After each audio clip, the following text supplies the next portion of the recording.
Bien, merci, merci d'avoir accepté cette invitation pour nous faire part de votre retour. Je suis derrière le lutrin pour le pupitre pour la plupart d'entre vous, j'en suis désolé.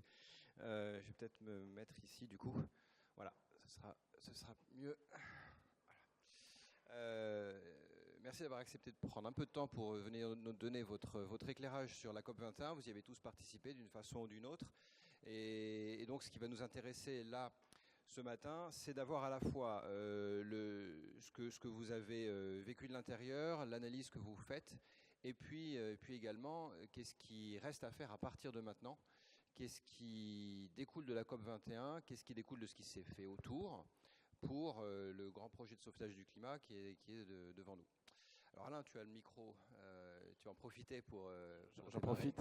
Voilà, et on t'écoute. Puis comment dire, une analyse rapide, enfin, Oui. prend 5-10 minutes, et puis on fera un petit débat par la suite, quoi. C'est une cathédrale gothique, cet accord, donc je vais être très simplificateur. J'ai juste deux points en fait. Le premier, c'est que moi je me suis intéressé beaucoup à ce qui se passait autour, et notamment dans le milieu financier et le milieu des affaires. Et clairement, il y a un avant et un après. Alors pas avant et après pile l'accord de Paris, mais avant et après tout ce qui s'est passé autour de l'accord de Paris. Je pense que les esprits ont beaucoup évolué. Voilà, donc ici c'est mieux. Ouais. Les esprits ont beaucoup évolué. Dans le monde financier, qui était très indifférent à ces questions-là, jusqu'à y compris 2013, il s'est passé un shift en 2014. Merci pour la pub. C'est absolument manifeste. C'est grâce à la dynamique qui a été créée qu'il y a un certain nombre de grandes décisions prises, et c'est pas que du greenwashing. Donc là, on n'est pas du tout dans la logique greenwashing. Donc très, très clairement, quand Henri de Castries annonce des décisions qu'il prend sur une sortie du charbon, même si on peut discuter des modalités, c'est évident que c'est lié à cette dynamique. Quand BlackRock prend des positions très fortes aussi, et ceci a un effet sur le milieu des affaires, parce qu'il y a beaucoup de grandes entreprises qui ont des actionnaires, il se trouve. Et parmi ces actionnaires, il y a beaucoup d'actionnaires financiers. Donc c'est un peu étonnant quand on pense à Panama Papers et à toutes ces turpitudes du monde bancaire et financier. C'est un peu étonnant, mais c'est ça qui se passe vraiment. Donc là, moi, je suis plutôt confiant. Enfin, non, c'est pas que je suis confiant. J'observe qu'il s'est passé quelque chose. D'un point de vue très concret, sur ce terrain-là, la France a pris une mesure qu'on n'attendait pas, qui est pour les initiés l'article 173 de la loi de transition énergétique pour la croissance verte. J'en dirai peut-être 2 mots plus détaillés tout à l'heure, mais c'est un élément très nouveau du paysage qui vise à rendre obligatoire un certain nombre de communications d'informations, donc du disclosure en anglais dans le texte. Là aussi, c'est vraiment un pas en avant. Je ne vois pas bien comment ce monde financier pourrait avancer s'il ne comprend pas de quoi il s'agit. Il y a un problème d'appropriation du vocabulaire, il y a un problème de compréhension des enjeux. Manifestement, les choses ont bougé, ils ont compris, ils s'en occupent, et c'est une énorme bataille. Donc c'est pour ça que je ne sais pas que je suis confiant, c'est que j'observe qu'il s'est passé quelque chose, et la confiance maintenant, c'est plutôt à nous de la construire, c'est-à-dire que c'est évident qu'il faut que la société civile, les acteurs, les think tanks, les pouvoirs politiques continuent à mettre une pression extrêmement forte, parce qu'au sein de ces organismes, il y a des batailles non plus finir. Bon, ça c'est mon premier point. Le deuxième point, toujours pour être extrêmement rapide, c'est sur le carbone. Sur le carbone pricing, j'étais peut-être plus pessimiste que ce qui a permis ce qui était à la base de la constitution de la grille, mais je ne croyais pas un instant au fait qu'on aurait quoi que ce soit sur le carbone. Il y a un petit quelque chose qui est dans la décision et dans l'article 137, effectivement, ça concerne la non-partie, mais il y a un petit quelque chose, donc il n'a pas complètement été éjecté du sujet. Mais de toute façon, j'attendais rien de cette affaire-là, parce que je ne vois pas comment des dispositifs qui sont de l'ordre de la fiscalité, donc qui sont souverains d'une part, ou quasi souverains, qui est les marchés des quotas de CO2, je ne vois pas du tout comment ça pouvait rentrer dans un accord CNUC. Donc j'y croyais pas un instant. Donc c'est plutôt pas si mal que ça que ce soit déjà au moins mentionné, parce qu'il y avait bien des acteurs qui voulaient surtout pas en entendre parler, je ne donnerai pas de nom. En revanche, ce qui m'intéresse vraiment, c'est la dynamique autour. Alors, évidemment, on profite aussi d'un autre élément qui est l'effondrement du prix du baril. L'effondrement du prix du baril, il permet deux choses. Il permet à certains États, à certains pays de commencer à réduire les subventions fossiles, qui sont la taxe carbone négative, on va dire, hein, qui sont un sujet majeur et politiquement compliqué. Bref, on a bénéficié de ça, mais néanmoins, le résultat des cours, c'est quoi? C'est qu'on a trois sujets sur la table qui sont la coalition mondiale des acteurs sur le carbon pricing qui regroupe un certain nombre d'États. Et un des objectifs de cette année, c'est que la Chine, qui va être patronne du G20 à la fin de l'année, rejoigne cette coalition. Ce sera un élément extrêmement déterminant de la mise en place d'un signal carbone. Il y a un enjeu européen avec la révision de la directive qui est sur la table au premier semestre. Donc là, la dynamique, c'est que l'accord de Paris donne un peu de jus à cette négo, et ce qui ne donne pas de jus du tout à la négo, c'est la situation actuelle de l'Union européenne qui est dans un état assez d'affaiblissement, et d'ailleurs qui n'a pas été très brillante, ni dans l'accord de Paris, ni dans le discours qui a été fait à la fin, le soir, où Kenyatta a pris la parole. C'était pas extraordinaire. Mais c'est sur la table, et l'accord de Paris crée un coup de pouce. Et troisièmement, si on reste sur le cas de la France, il y a une envie que j'avais encore jamais vue d'avancer le sujet. Donc vous savez tous qu'on a une contribution carbone, enfin une part carbone dans la fiscalité des accises en France. Il est envisagé d'augmenter cette année le niveau de cette fiscalité. Voilà, je vais m'arrêter là sur mes premiers commentaires. Merci beaucoup. Alors, je vais demander à Pierre Forestier de également prendre le micro. Donc, vous êtes responsable de la division changement climatique à l'Agence française de développement, et vous avez également, on va les brancher, je pense. Au pire, il y a celui-là qui marche. Et vous avez également été un conseiller des négociateurs français pendant un certain temps. Mais je crois que c'est surtout avec la casquette AFD que vous allez nous parler aujourd'hui de ce que va changer l'accord de Paris dans le monde de la finance et notamment du développement. Oui. Merci beaucoup et merci au Shift pour cette invitation. Donc effectivement, je suis responsable des questions climatiques au sein de l'Agence française de développement, qui est en gros la banque de développement qui met en œuvre l'aide publique au développement française, qui est un peu un équivalent en beaucoup plus petit de la Banque mondiale ou de ce type d'institution. Effectivement, moi j'étais parti à l'équipe de négociation. On a essayé d'être conseillé sur un certain nombre de thématiques, même si on n'était pas dans la diplomatie évidemment directement. Moi je dirais en premier lieu, je ne vais pas trop m'apesanter, trop en dire sur la partie accord, mais je voudrais vous dire que je pense que cet accord est très... Comme ça que cet accord est à la fois très positif, très important. Évidemment, il faut être réaliste par rapport à sa mise en œuvre, mais il y a d'abord le fait que ça devient quelque part un instrument, une forme de loi. On attend un peu les décrets, mais on a la loi internationale. C'est extrêmement important d'avoir cette loi parce que c'est le cadre général de tout ce qui va se passer ensuite en termes de négociations diplomatiques et puis d'action. On a cette nouveauté qui est ce qu'on appelait les INDC, qui vont se transformer en NDC parce que le I c'était intentionnel. Donc là on va avoir des vrais engagements de l'ensemble des pays sur un certain nombre de trajectoires. C'est une démarche un peu du bas vers le haut, hein, la différence de ce qui avait été tenté par le passé, d'une démarche du haut vers le bas. On n'y est pas arrivé, on n'arrive pas à établir un budget carbone et à le répartir entre les différentes nations, c'est beaucoup trop compliqué.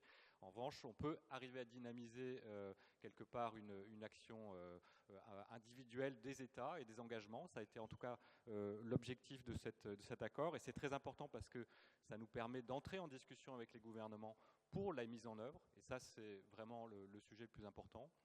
C'est aussi un accord qui se veut ambitieux, au moins en termes génériques, puisqu'on est bien sur les 2 degrés, voire 1,5, Et on est aussi sur un questionnement qui va être très lourd, même si je pense que pour l'instant il n'est pas encore intégré totalement en termes de mise en œuvre, c'est celui d'arriver à zéro émission à l'horizon fin de siècle.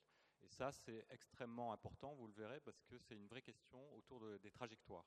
Et puis, évidemment, c'est un sujet qui est un signal extrêmement clair pour les acteurs. Le futur sera plus vert, le futur ne sera pas le même, et le futur, c'est d'arriver à prendre des positions éventuellement concurrentielles et de bonnes positions sur le vert. Et ça, c'est un signal extrêmement fort et qu'il faut poursuivre. Donc ça, pour cela, c'est important d'avoir ce type d'accord. Évidemment, on y rajoute des questions de gouvernance internationale, on n'y croyait plus, donc c'est quand même que ça marche en moins en partie. Hein. On a besoin de ce genre de choses à 196 pays. C'est évidemment quelque part un accord qui est contraignant, en tout cas juridiquement engageant. Contraignant, pas dans le sens compensation financière si on n'y arrive pas, parce que c'était peut-être trop compliqué de le faire pour l'instant, mais c'est contraignant au sens tout le monde va devoir mesurer et dire ce qu'il fait, et ça sera public. Et ça, c'est une forme de contrainte peut-être un peu soft, mais qui est aussi tout à fait prometteuse. Alors, qu'est-ce qui est le problème et la question importante de cet accord? C'est la réalité, c'est la mise en œuvre. On est bien dans un sujet où tout le monde indique que c'est un problème de développement, hein, donc on n'est pas sur un sujet hors sol, on est sur les questions de modèle de développement futur de l'ensemble des pays, de l'ensemble des acteurs et de leur action. Et donc on est sur un sujet très concret, et on voit bien dans toutes les courbes que vous avez montrées, c'est qu'on voit bien des courbes comme ça linéaires, et qu'en fait le vrai sujet c'est de savoir comment on y arrive, puisque la plupart du temps, pour l'instant, les modèles montrent qu'on n'y est pas. Ça, c'est le sujet, et je vais vous donner un peu notre avis ou les questions que l'on se pose du côté des financeurs, et en particulier des financeurs du développement, donc ceux qui ont une action auprès d'un grand nombre de pays en développement. C'est un sujet qui va toucher 4 grandes thématiques pour nous, 4 grandes questions. La première question, c'est celui du lien entre la pauvreté, on va dire, ces questions de capacité des pays à continuer à se développer malgré les chocs futurs du changement climatique. On appelle ça l'adaptation, la résilience, tout ce qu'on veut. C'est une vraie question. Pourquoi? Parce que on a l'impression que c'est un sujet évident, hein, il va y avoir des chocs, il va falloir les traiter, mais le sujet qui est moins évident en termes de mise en œuvre, c'est qu'on ne sait pas comment faire. Comment faire en sachant qu'on n'a pas les données pour dire qu'est-ce qui va se passer, et que même quand on a ces données, elles sont incertaines, et que donc, il va falloir changer les processus de décision en termes de aménagement du territoire, choix dans les développements de filières, protection des hommes et des biens. Et ça, c'est des sujets extrêmement lourds, parce que ça veut dire qu'il va falloir changer nos modèles et nos façons de faire avec des choix pris en incertitude, puisque le futur est incertain, mais on sait qu'il y aura des chocs. Donc ça, un vrai grand sujet pour les financeurs du développement, certes, mais globalement pour l'ensemble de ceux qui décident des politiques publiques, voire au niveau des communautés locales. C'est un sujet de quelle prise de décision et comment prendre une décision dans le futur, en sachant qu'il y aura des chocs, mais qu'on ne sait pas exactement quels seront ces chocs, donc quel type d'action on peut mener. Deuxième grand sujet, c'est que quand on parle de climat, ce n'est pas un sujet anodin qui peut être traité par des financeurs comme nous. Nous, on finance à peu près 100 à 120 milliards de dollars par an d'aide publique au développement pour aider les pays les plus pauvres à sortir de la pauvreté et à se développer, à avoir une croissance. On ne parle pas du tout du même sujet ici. La question climatique, c'est changer toutes les politiques énergétiques, c'est avoir une influence sur tous les choix d'infrastructures, de transport, d'aménagement urbain, de développement agricole et rural, c'est les questions forestières et évidemment les questions énergétiques. On parle de milliards, hein, on est au shift, on est bien sur une question de redirection des investissements, redirection des flux. Et là, c'est un sujet qui veut dire qu'on n'est plus pour nous dans le même modèle d'intervention. On doit avoir un modèle d'intervention qui est influent sur la redirection des investissements et donc un vrai partenariat entre les publics et le privé, un vrai partenariat entre les investisseurs et les financeurs publics. Et il va falloir pour nous trouver des instruments, des moyens d'intervention qui ont une vraie influence sur la redirection des investissements. Troisième sujet qui est extrêmement lourd et qui est, je fais le lien avec cet objectif à long terme d'avoir zéro émission. Je ne sais pas si vous vous rendez compte ce que ça veut dire zéro émission. Ça veut dire changer complètement nos modèles, hein, toutes nos infrastructures et tous nos modèles. Alors, le sujet de la trajectoire, il est évidemment pas traité dans l'accord. L'accord dit on se reverra, il y a des INDC, tout le monde sait que les INDC mènent plutôt à des changements dans la température qui sont inacceptables, hein, pour l'humanité. Donc on n'est pas dans la tendance. Et par ailleurs, qu'est-ce qui est la question fondamentale de ce sujet climatique? C'est que pour arriver à 0 degré, les changements ne seront pas incrémentaux, ils seront structurels. C'est-à-dire arriver à faire que les modèles de développement ne soient pas modifiés à la marge, mais soient changés complètement. Et ça, c'est la vraie question qui se pose. C'est comment changer ces modèles. On a beaucoup de choses qui sont sur la table, qui sont ce qu'on appelle les cost curves, avec les meilleures actions qui ont les effets les plus immédiats en matière de réduction de gaz à effet de serre. C'est très bien, mais on voit bien que si on regarde à 20 ans, on pourra faire un certain nombre d'actions qui sont très bénéfiques et puis se retrouver en 2030 en disant je n'ai pas les moyens de baisser ma trajectoire de manière plus importante parce que je n'ai pas fait les bons choix structurels. Et donc, il faut pouvoir réfléchir dès maintenant à des choix structurels qui nous permettent non seulement de réduire des émissions ou de commencer à le faire, mais surtout de pouvoir le faire de manière drastique dans le futur. Et ça, quand on sait que la plupart des sujets climatiques, ce sont des infrastructures de long terme qui offrent des capacités de ce qu'on appelle de lock-in, c'est-à-dire en gros, quand on a une infrastructure énergétique, elle est là pour 40 ans, hein, donc si on la fait maintenant, on n'a plus beaucoup de choix, hein, il va falloir, ça va être très coûteux de la réformer. Donc on a une vraie question qui est autour de comment on dialogue avec les pays pour établir des trajectoires qui soient acceptables, évidemment, économiquement, socialement, environnementalement, pour l'instant, mais qui offrent pour l'avenir les capacités de réduction qui est attendue à long terme. Et ça, c'est vraiment une question très essentielle pour les financeurs comme nous et pour l'ensemble des décideurs sur les politiques publiques. Et enfin, le quatrième sujet que tu as abordé, Alain, c'est le sujet des risques. Parce que quand on est sur ce sujet-là du climat, il y a bien sûr le risque évident que quand on finance quelque chose, il ne puisse plus fonctionner du fait des chocs climatiques. Hein, on est avec une ville qui va être les pieds dans l'eau, on est avec une infrastructure énergétique qui n'aura plus les moyens de son refroidissement. Bon, ça c'est un vrai sujet, c'est clair. Mais derrière ça, il y a aussi le sujet du changement. Quand on fait un changement structurel de cette nature, comment on va l'accompagner en sachant que la plupart des investisseurs, notamment les financiers, vont voir leurs actifs prendre des coups, entre guillemets, perdre leur valeur, voire se retrouver bloqués avec des actifs qui ne pourront plus, je dirais, revendre ou valoriser. Et ça, c'est un vrai sujet. C'est un sujet d'accompagnement du risque, de prévision pour l'ensemble des acteurs de leurs risques. C'est une première étape que la France, qui est le seul pays qui a mis en place ce sujet-là dans l'article 173 de la question du risque, qui est intéressante, hein, qui est très importante, mais c'est un sujet qui est totalement neuf. Et donc, c'est un sujet qu'il nous faudra aussi prendre en compte et traiter, parce qu'il faudra changer, mais accompagner le changement également. Donc vous voyez, 4 sujets majeurs qui modifient totalement nos façons de faire. C'est les questions de résilience et de choix dans l'incertain, les questions de mobilisation des autres acteurs du Sud, du Nord, et là on ne parle plus que de la finance internationale publique, des questions de trajectoire et de savoir comment on peut faire des trajectoires et les inciter dès maintenant, tout en préservant la capacité à long terme de faire ces pics et ces réductions drastiques, et puis ces questions de risque et d'accompagnement du changement. Voilà nos sujets pour l'instant, et des sujets qui viennent de l'accord et qui viennent de ces décisions. Merci beaucoup.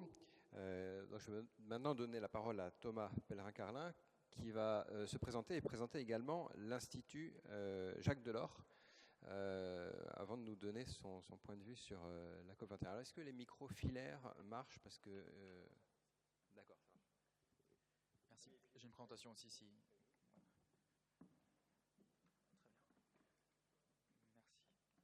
Merci. Parfait. Donc, bonjour à tous, je m'appelle Thomas et je vais vous parler là de l'impact, si vous voulez, de l'après COP21. Donc on a cet accord de Paris et qu'est-ce qu'on fait notamment en Europe en matière énergétique pour essayer d'appliquer cet accord dans le meilleur du possible.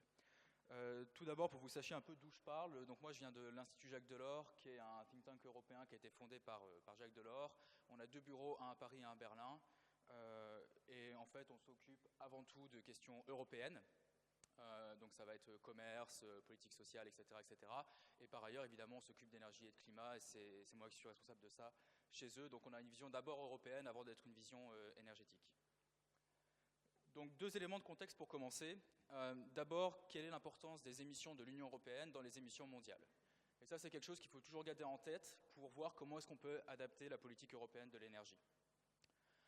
Alors, très brièvement, en fait, la part des émissions de l'Union européenne, elle était importante par le passé, parce qu'on était à peu près la seule zone industrialisée avec les États-Unis. Aujourd'hui, elle est faible, de l'ordre de 11%. Et si vous regardez la façon dont ça va évoluer dans les années à venir, alors il y a plein de scénarios, mais en gros, ça baisse et on va tomber autour de 6% des émissions mondiales. Donc du coup, on a un outil, qui est la politique européenne de l'énergie, qui est un outil européen. Mais notre objectif, c'est évidemment pas que d'impacter ces 6% des émissions mondiales, mais dans l'idéal, d'impacter les 100% des émissions mondiales. Le deuxième élément de contexte, c'est le projet d'Union de l'énergie, qui est un projet très nouveau en Europe, qui a été proposé par Jacques Delors en 2010, et sur lequel mon institut a travaillé depuis 6 ans, et qui a été repris par le candidat à l'époque, Jean-Claude Juncker, en 2014, et donc ensuite, après son élection à la tête de la Commission européenne, par la Commission européenne. Et la Commission européenne a adopté le 25 février 2015, donc avant l'accord de Paris, une stratégie qui était assez ambitieuse sur ces questions-là. Et là, je vais juste vous citer 2 passages. Donc, une économie soutenable à faible émission de carbone respectueuse du climat. Bon, ça, c'est assez classique, on va dire, il n'y a pas d'ambition très importante. Ce qui est plus intéressant, c'est la deuxième partie où la Commission dit « Nous devons abandonner le modèle économique reposant sur les combustibles fossiles ». Donc il y a déjà un niveau d'ambition qui est plus important que ce que vous voyez ailleurs. Et ça, c'est le texte en français, mais tout ça a été négocié en anglais. Et en anglais, en fait, c'est même encore plus ambitieux parce que le terme utilisé, c'est pas reposer sur, c'est driven by, donc conduit par, guidé par. Donc la question de la décarbonation de l'Union européenne, elle se posait avant l'accord de Paris. Et l'accord de Paris, si vous voulez, du point de vue d'un commissaire européen à Bruxelles, est un élément supplémentaire qui vient accélérer une transition énergétique qui était déjà voulue. Donc ça, c'est les 2 éléments de contexte. Moi, je vois 2 menaces. Alors, hop, voilà. 2 menaces importantes, ou plutôt 2 choses à ne pas faire. La première chose à ne pas faire, c'est ce qui est en train de se passer, et c'est que l'accord de Paris est en train de se transformer un peu en Las Vegas. Donc vous savez, connaissez l'expression américaine, hein, What happens in Vegas stays in Vegas. C'est-à-dire, vous allez à Las Vegas pour vous amuser. Alors vous êtes là entre amis, vous faites des folies, etc., etc. Vous prenez beaucoup de plaisir. Et puis tout ce qui s'est passé à Las Vegas reste à Las Vegas et on n'en parle plus jamais. Voilà. L'accord de Paris, c'est un peu ce qui est en train de se passer. Les gens se sont réunis à Paris, ils se sont fait très plaisir, ils ont dit ouais, on va combattre le changement climatique, 2 degrés c'est trop, on va viser 1,5 degré, on va décarboner l'économie d'ici 50 ans, voilà. Et tout ce qui s'est passé à Paris, pour l'instant, a tendance à être resté un peu à Paris et à ne pas avoir infusé, on va dire, à Bruxelles, en tout cas pas au niveau de l'élite. C'est-à-dire des chefs d'État et de gouvernement, c'est-à-dire nos chefs d'État de nos États et de nos gouvernements, français, allemands, etc. Symptomatiquement, il y a eu le Conseil européen en mars dernier, donc il y a 1 mois, et c'était le Conseil européen, donc les 28 chefs d'État et de gouvernement, Merkel, Cameron, etc., qui devaient parler de l'accord de Paris. Ils n'en ont pas parlé. Ils ont relayé ça en fait dans ce qu'on appelle dans le jargon européen les other items, c'est-à-dire en gros à la fin, une fois que vous avez parlé de tout, faites sinon le climat, tout le monde est d'accord pour le sauver, oui très bien, il n'y a pas d'opposition, merci. Voilà. Pourquoi? Il y avait des sujets plus importants, ou plutôt qui ont été considérés comme plus importants, la crise des réfugiés et la sortie de la Grande-Bretagne de l'Union européenne. Voilà. Donc politiquement c'est aussi comme ça que ça fonctionne. L'accord de Paris sur le climat est un sujet parmi d'autres. Et de façon symptomatique, et un peu triste pour être franc, David Cameron a été un acteur qui voulait ne pas parler du climat lors de ce Conseil européen, pour parler notamment, et c'est vrai, ce que je vais vous dire, de la TVA sur les produits sanitaires, et notamment la TVA qui est payée par les femmes britanniques pour acheter des tampons, qui a été un sujet pendant à peu près 15 minutes lors du Conseil européen. Voilà. Juste, jetez pas la pierre à l'Union européenne, hein, jetez la pierre éventuellement aux hommes politiques. Les hommes politiques français auraient fait exactement la même chose en priorisant des sujets qu'ils considèrent comme plus importants à un moment plutôt que des sujets de moyen long terme.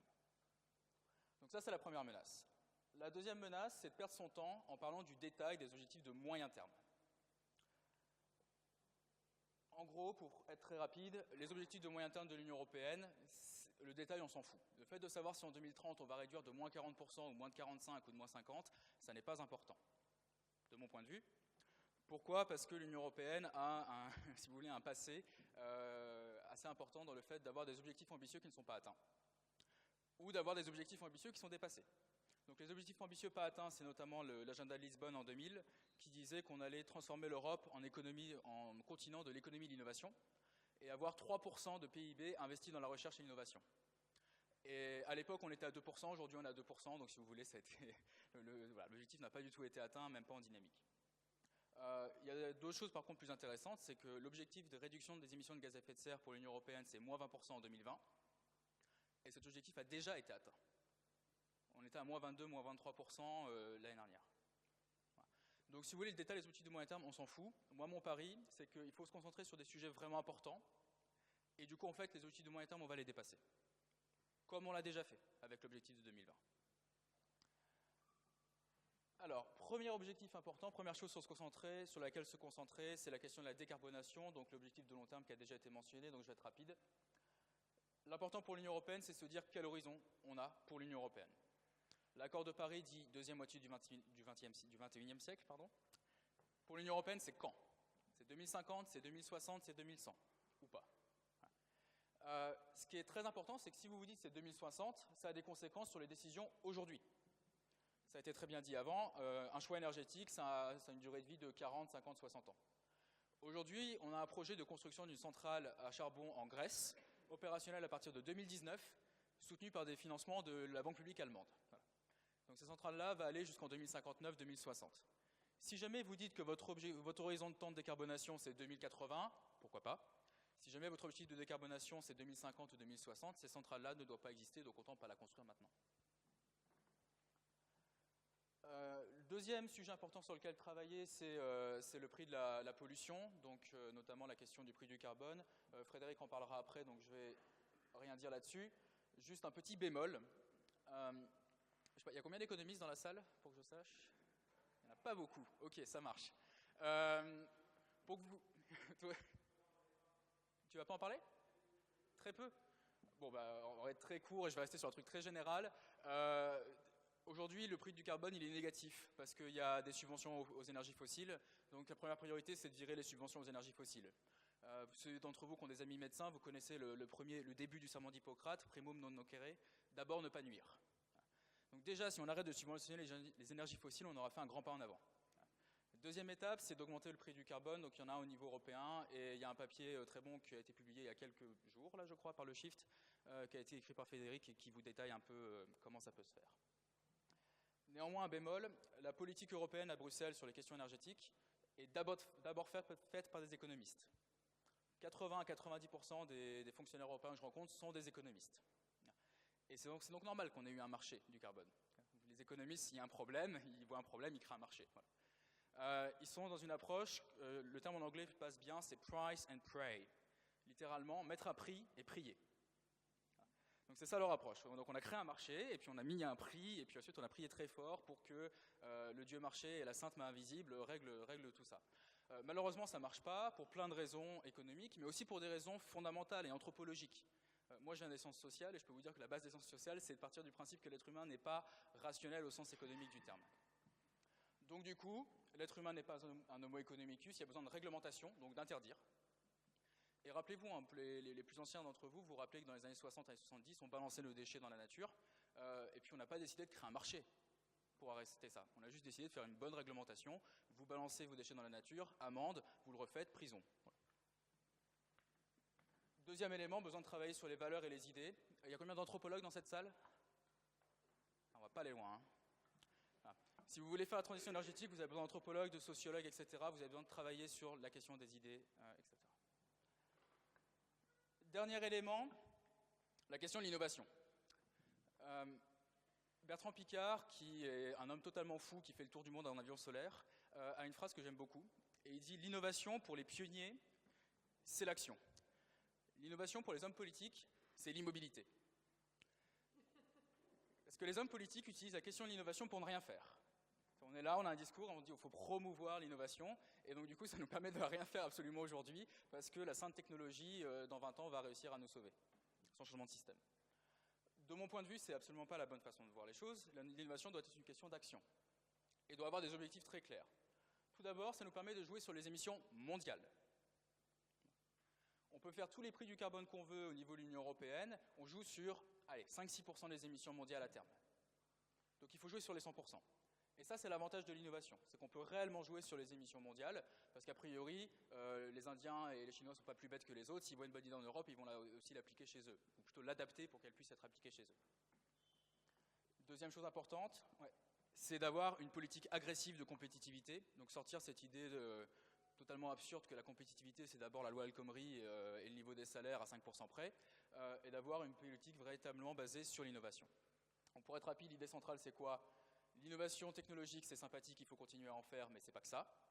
Et il faut l'innovation sociale sur la question des valeurs, de l'appropriation sociétale des choix énergétiques.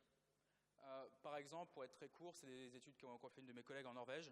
Si vous donnez plus de pouvoir aux femmes, il y a plus de panneaux solaires dans les maisons, parce que les femmes sont plus sensibles à ça. Donc l'égalité homme-femme est bonne pour le climat. Vous devez aussi travailler sur les modèles d'affaires, et je trouve assez intéressant ce qui est en train de se passer en ce moment dans des boîtes comme EDP au Portugal, Good Energy en Angleterre, Engie en France ou E.ON en Allemagne, où vous voyez des changements véritablement de modèles d'affaires pour essayer de faire de l'argent dans la transition énergétique. Voilà. Donc en conclusion, les deux menaces, c'est de ne plus parler de l'accord de Paris et de perdre notre temps avec du moyen terme. Et les trois pistes, c'est l'objectif de long terme et les impacts que ça a sur nos décisions aujourd'hui, le prix de la pollution et la question de l'innovation, parce qu'encore une fois, l'objectif, ce n'est pas que la transition énergétique européenne, mais la transition énergétique mondiale. Merci. Bravo.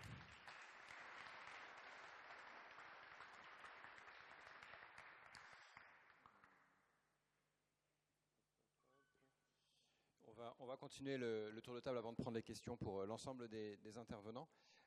Donc, G, vous êtes responsable de la mobilisation internationale et les COI locales. Donc, COI, ça veut dire Conference of Youth. C'est des événements qui ont lieu pendant chaque COP chaque année, et c'est des choses qui dépendent donc de l'ONU, si j'ai bien compris. Non. Non, d'accord. Bon, en tout cas, qui sont largement encouragés par la CNUC. Ils sont encouragés, mais ça ne dépend pas du tout. Mais qui sont indépendantes, d'accord. Et alors, donc vous allez nous raconter un petit peu ce qui s'est passé concrètement et comment vous avez vécu la COP21 en tant que jeune et représentante d'ONG jeunes, et puis quelle a été également la perception comment dire, des acteurs de la négociation, leur perception de vos actions et de votre présence en tant que jeune et représentant alors pas des futures générations, mais des plus jeunes des présents, qui sont les plus concernés. Comment vous avez vécu tout ça? Oui, déjà, peut-être juste pour replacer, la COI a lieu tous les ans, du coup, mais elle est organisée par les associations jeunes du pays qui accueillent la COP. Donc cette année, je ne suis pas responsable de la mobilisation, puisque la COI sera organisée par des associations marocaines. C'est important de le souligner. Comment j'ai vécu le moment de la COP? Donc, du coup, en tant que responsable, enfin en tant que, en tout cas, organisatrice de la COI et aussi en tant que membre de Climate, et j'ai été invitée à plusieurs événements pour représenter la voix des jeunes au sein de sommets, au sein de conférences et tout. Et donc, comment dire, ce qui a vraiment été marquant pour moi, en fait, c'était qu'on nous a beaucoup demandé de venir, on nous a beaucoup demandé notre positionnement, qu'est-ce qu'on pensait de tout ça, et à chaque fois qu'on allait dans les conférences, les gens les intervenants disaient « Ah, les jeunes, il faut qu'ils prennent en fait, le sujet de la COP21 à bras-le-corps et qu'ils fassent des actions. Où sont les jeunes ?» On était dans la salle et ils ne nous voyaient pas et ils ne nous entendaient pas. Donc pour moi, ça, c'était un petit problème. Même si on était mis en avant, les gens ne nous voyaient pas forcément. C'était assez frustrant. Voilà. Donc, comme je vous l'ai dit, j'ai pu assister donc à plusieurs événements et ce que j'ai vraiment en fait regretté aussi pendant les sessions de la COP, c'était que je suis aussi jeune déléguée de la délégation officielle de Madagascar et que les pays du Sud ne sont pas représentés dans les intersessions de Bonn, ou très peu, notamment les jeunes. On n'a pas l'occasion de pouvoir voyager et de pouvoir participer à toutes les négociations, à toutes les discussions qui ont lieu avant la COP21. Ah, pardon. Donc oui, on n'a vraiment pas l'occasion de pouvoir participer. Et j'ai vraiment manqué aussi d'une formation officielle par ma délégation sur tout ce qui était les accords de Paris, comment ça allait se passer, comment se déroulaient les intercessions, comment se déroulait la COP 21. Donc ça nous a vraiment manqué. J'étais pas la seule. J'ai rencontré énormément de délégués de ce qu'on appelle le Global South, donc des pays du Sud, qui n'avaient reçu aucune formation. Pendant la COP 21, ce qu'on a fait très concrètement, c'était d'essayer de rencontrer des personnes qui pourraient supporter une formation des jeunes délégués du Sud notamment, et des jeunes délégués de manière générale, pour qu'on puisse être mieux informés et pour qu'on puisse vraiment participer. Parce que ce qui s'est passé, c'est que dans ma délégation, nous, on nous a beaucoup demandé de participer, de tenir des stands et de en fait, pas assister aux négociations, on ne nous a pas donné la possibilité de comprendre ce qui se passait, on nous a donné aucune clé. Donc ça, c'est ma position en tant que jeune. Aujourd'hui, on est en train de travailler sur des formations pour les jeunes délégués, que ce soit auprès de Youngo, qui est donc la constituante jeune auprès de la CNUC, et aussi au sein de mon association Climate. Donc voilà. Après, les points importants de ce qu'on pouvait attendre de l'accord de Paris, avec mon association Climate, du coup, on a développé un positionnement qui en gros dit que l'accord de Paris était un vrai point de départ pour la COP, enfin pour tout ce qui était mis en place des politiques publiques et privées, et que du coup, grâce au INDC, on a pu voir émerger beaucoup d'initiatives. Mais en fait, ce qui est vraiment important, c'est la mobilisation de la société civile sur ces questions-là, puisqu'il n'y a pas de sanctions, il n'y a pas de contraintes juridiques, et que moi, de mon point de vue, c'est vraiment la tâche revient aujourd'hui à la société civile de prendre part aux négociations, sauf qu'on n'a aucune information pour les néophytes qui ne savent pas ce que c'est que les émissions carbone, qui ne comprennent pas le discours. C'est très compliqué de pouvoir suivre et jauger si leur pays est en accord avec la COP21, avec ce qui a été signé. Et donc ça, c'est un vrai problème selon moi. Donc avec d'autres bénévoles, on est en train de développer une plateforme sous forme de carte où on essaye de trouver des informations sur les INDC de chaque pays, aussi sur les émissions qui se sont engagées à ne pas émettre, et sur les processus de ratification de chaque pays, ce qui n'est un outil que nous, en tout cas, on n'a pas trouvé. Et donc, c'est important de pouvoir donner des clés à la société civile qui ne comprend pas toujours ce qu'il y a dans l'accord, de vraiment prendre part à ça. Voilà. Je ne sais pas si vous avez d'autres questions, si j'ai... Très bien, merci beaucoup. Je pense qu'on va passer directement aux questions parce que le temps avance et là, j'imagine qu'il y en a dans la salle. Donc moi, je passe mon tour pour les miennes. J'ai juste retenu d'après l'intervention de Thomas qu'on manque d'anthropologues au Shift. Et donc ça, c'est bien noté. On va essayer de renforcer ce pôle de compétences. Voilà.